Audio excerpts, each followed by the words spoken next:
The ending of The Wrong Girls is actually a lot more important than it first seems, because after spending the entire movie watching Frankie and Molly get high, accidentally become telepathic, get tangled up with a mysterious drug operation, and somehow survive people trying to hunt them down, the movie gives us not one, but two post-credit scenes.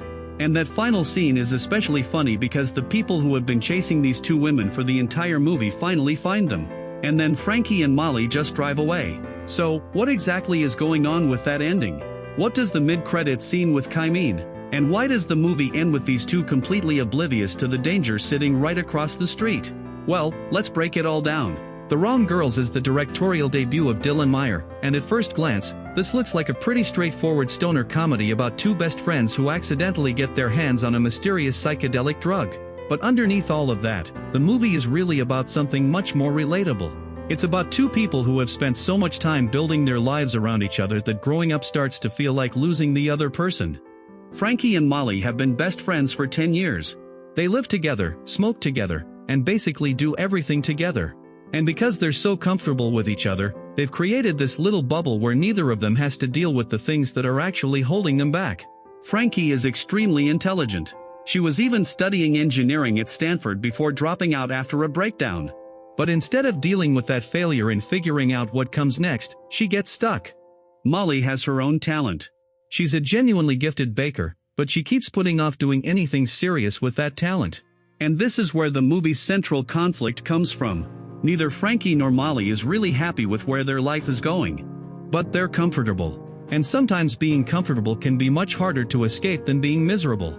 Then Molly's boyfriend Josh asks her to move in with him. And suddenly, that comfortable little world they've built together is threatened. Because if Molly moves out, Frankie is going to be alone. And if Molly stays, she's going to keep avoiding the next stage of her own life. At almost the exact same time, Frankie goes to confront her ex and ends up running into his new girlfriend, who looks almost identical to her. And this mistaken identity is what kicks the entire plot into motion. Because a mysterious operative mistakes Frankie for someone else and hands her a briefcase. And inside that briefcase is something that neither Frankie nor Molly understands. It's this strange, glowing experimental substance. Now, obviously, Frankie and Molly don't exactly handle the situation responsibly. They're broke, they're behind on rent, and they've suddenly ended up with something that appears to be extremely valuable. So instead of immediately figuring out what they've gotten themselves involved with, they do what Frankie and Molly do best. They get high. And they try it. But the important thing is that this isn't just another psychedelic experience. The drug, combined with the weed they're already smoking, changes the way their brains work. And by the next morning, Frankie and Molly realize that they're connected. They can read each other's thoughts. And this is where the movie's biggest joke also becomes its biggest thematic device. Because Frankie and Molly already know each other extremely well. The drug doesn't create their connection.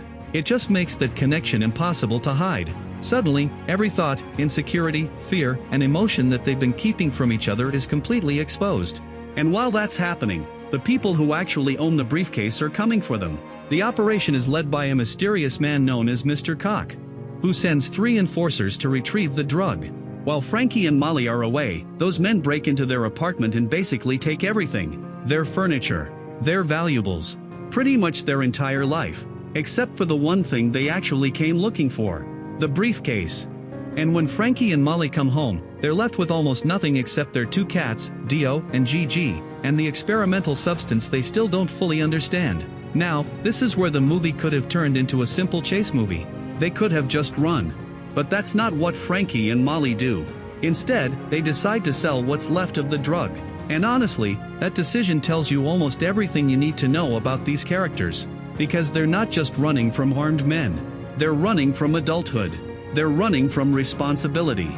And they're running from the possibility that the life they built together might have to change. The drug plot is basically forcing them to deal with the same problem they've been avoiding since the beginning. Frankie needs to figure out what she's actually going to do with her life. Molly needs to figure out whether she's going to pursue her own future. And both of them need to figure out whether being best friends means staying exactly the same forever. And that's why their telepathy is so important. The closer they become physically and mentally, the more obvious it becomes that they're actually being pulled in different directions emotionally. They're basically experiencing the ultimate version of friendship at the exact moment when life is telling them they need to grow independently. And this is also why some of the movie's smaller jokes matter more than they initially seem. Take Dio and Gigi. The cats are funny, obviously, but they're also a little reflection of Frankie and Molly themselves. The cats constantly reinforce the idea that these two women are completely unprepared for real responsibility. And then there's the recurring joke about that cheap buffet restaurant they love potentially closing down. At first, it feels like another random comedy bit, but it's actually another little reminder that the world they're comfortable in isn't going to stay frozen forever. Things close, people move, relationships change, and eventually, you have to decide what you're going to do when the life you've always known starts disappearing. And that brings us to the ending. By the final act, Frankie and Molly have basically accepted that their connection is not something they can just ignore. But more importantly, they've also realized that they don't necessarily have to choose between being independent and being best friends. The movie doesn't tell us that growing up means abandoning the people you love. It suggests that growing up means allowing those people to change while still choosing to remain connected. And that's why the movie refuses to give them a completely clean ending. They don't suddenly become perfectly responsible adults. They don't completely separate. They don't magically fix every problem in their lives. They're still Frankie and Molly. They're still chaotic. They're still reckless. And they're still making questionable decisions.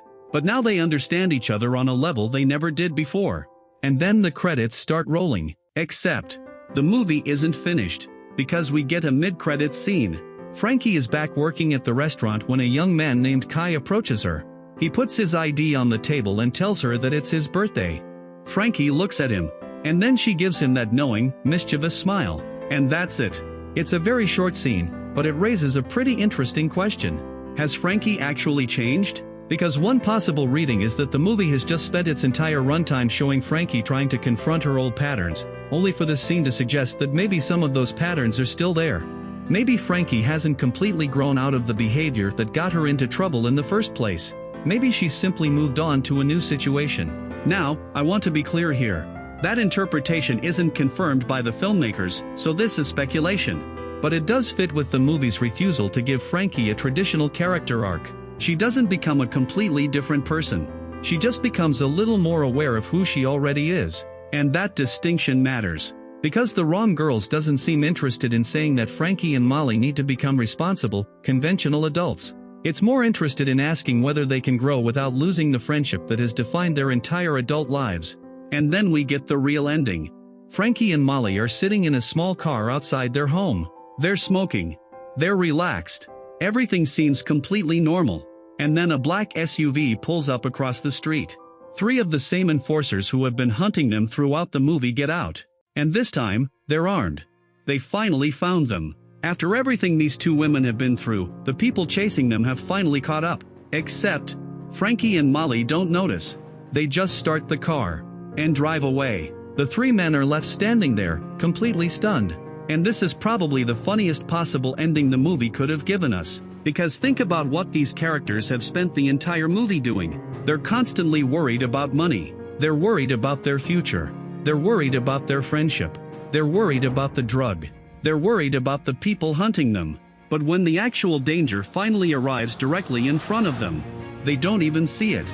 And that's basically the entire movie in one joke. Frankie and Molly spend the movie being pushed around by outside forces. People want to control them. People want the drug back. People want them to grow up. People want them to make responsible choices.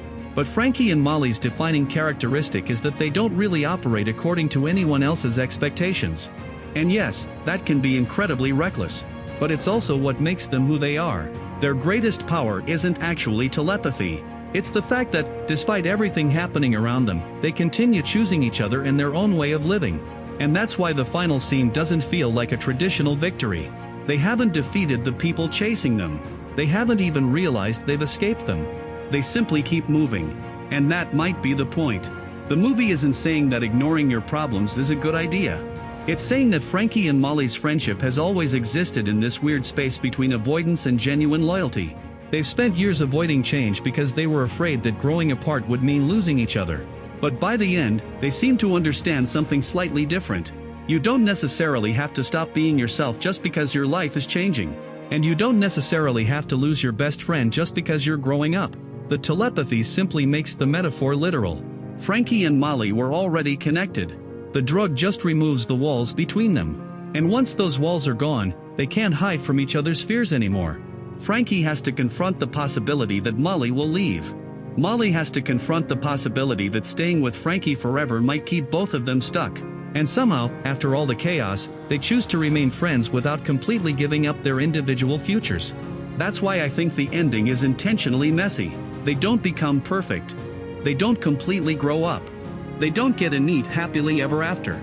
And they don't even notice the guys with guns waiting across the street. But they do something more important. They keep moving forward together. And maybe that's the real meaning of The Wrong Girls. Sometimes growing up doesn't mean becoming a completely different person. Sometimes it just means learning how to move forward without abandoning the people who helped you get there. And that final shot of Frankie and Molly driving away, completely unaware that they've just escaped the people hunting them, is the movie basically saying, yeah, these two are still a mess. But they're a mess together. And for now, that's enough. But hey, that's just my interpretation of the ending. What do you think the Kai scene actually means? Do you think Frankie has really changed, or is she already falling back into the same patterns? And do you think Frankie and Molly will eventually have to choose between their friendship and their individual futures? Let me know what you think in the comments below.